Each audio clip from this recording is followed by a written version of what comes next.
India achieved independence in 1947, and with independence, the new country with its ancient civilization inherited problems as vast as her size. The government set about the task of making a democratic nation out of diverse peoples speaking hundreds of different languages. Their religion was one of love, love between husband and wife, love as a means of conquering self. Unworldly, they were called.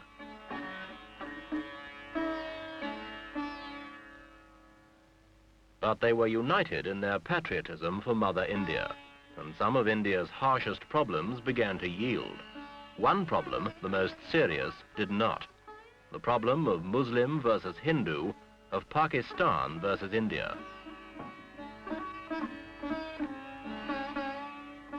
This week, Echo looks at the dangers of the confrontation between India and Pakistan.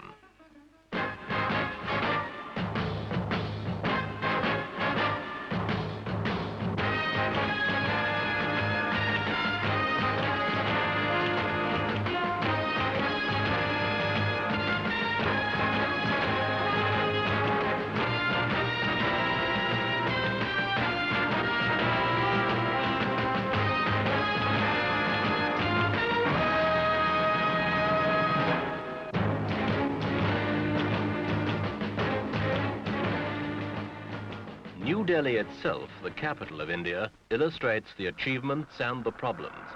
A modern city, modern amenities, business life, shops, housing, employment, organization, the rule of law, care for the environment, planning, administration.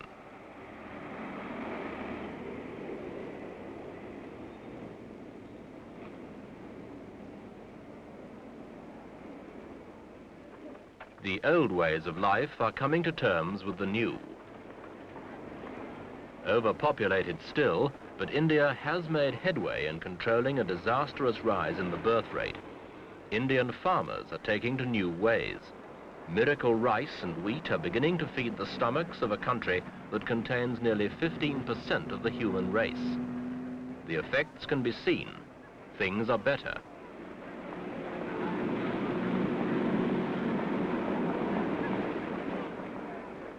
Street life continues. There is even a little left over for small luxuries. But each country, India and Pakistan, inherited a minority. Muslims in India, Hindus in Pakistan. Both are devout, often contradictory, but always unquestioning in their loyalties.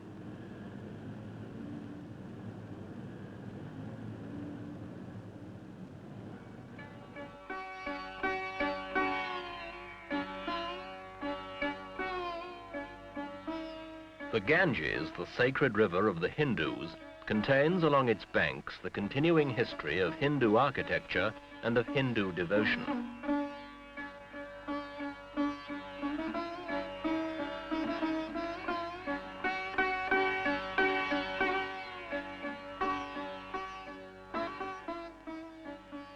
The devotion is to selfless love and to peace. The individual may achieve this.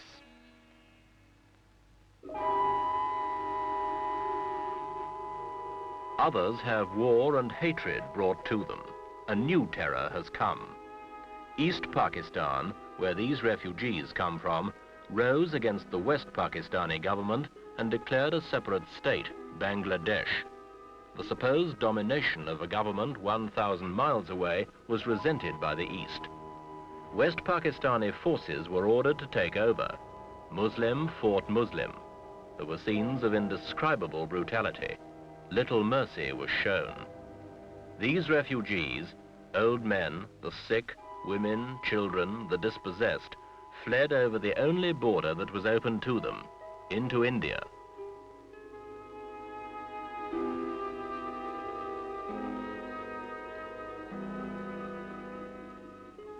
They cannot go back.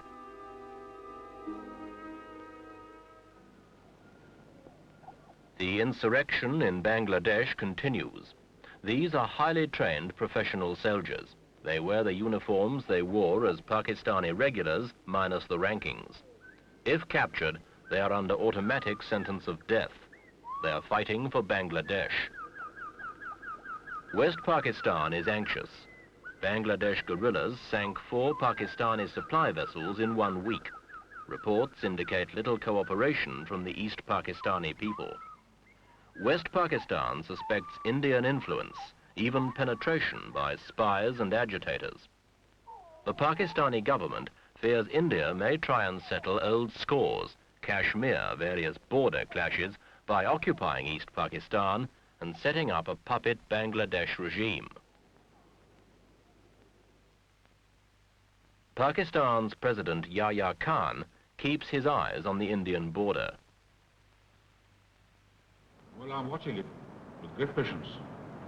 And I'm warning the world that if they have any idea of taking a chunk of my territory in East Pakistan and think this is not war, let me warn you, and I warn the world, that this will mean war, an overall war, which I hate, I don't like. But for the defense of my country, I must then fight an all-out war. And that will mean war here in West Pakistan. How close are you to war with India? Very near it. In India, support for Bangladesh stems from hopelessness in the face of over 8 million refugees, Calcutta alone accepting 250,000 in 48 hours, and the wish by a minority to invade East Pakistan, return the refugees, and avoid an almost insuperable problem for India herself.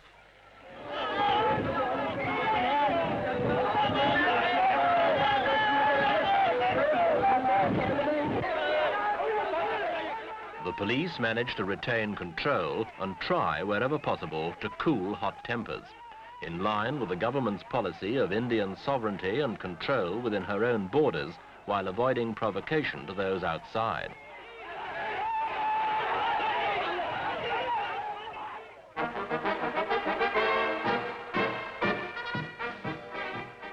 But if the situation gets out of hand, the Indian army is more than an exercise in skilled horsemanship. This army derives, like that of Pakistan, from the British Army. Like the Pakistanis, it uses the same drill, wears similar uniforms, and it is as well trained and equipped.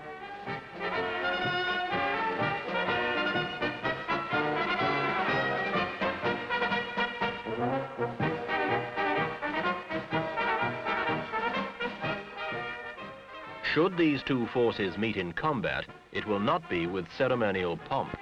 The pent-up anger and frustration of 20 years' struggle for national pride and development, the old issues, real or imagined, between Hindu and Muslim, Pakistani and Indian, would be likely to produce a spectacular clash which neither country could afford. Wars are more expensive than development. One extended battle can cost the equivalent of a new steel mill.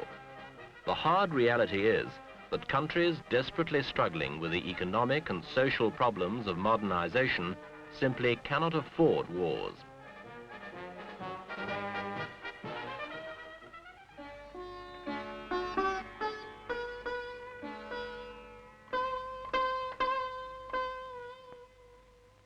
Civil war in East Pakistan, crisis in the subcontinent. The tension has spread. Allies of the two countries have tried to intervene. The signs have been ominous. Alongside modern technology, however, there remains patience, perseverance, hereditary skill. These old virtues may yet shape a new world.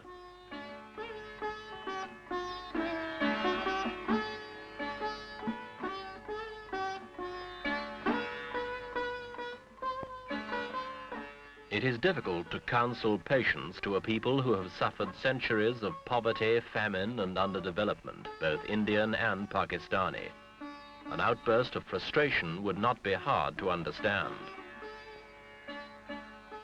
In a situation that has not yet slipped beyond the control of the countries involved, the accumulated wisdom and strength of ancient civilizations may once again retrieve security and peace of mind. The ability to adapt and endure has been proved over thousands of years. This may now be needed perhaps more than science and technology, in the way that lies ahead.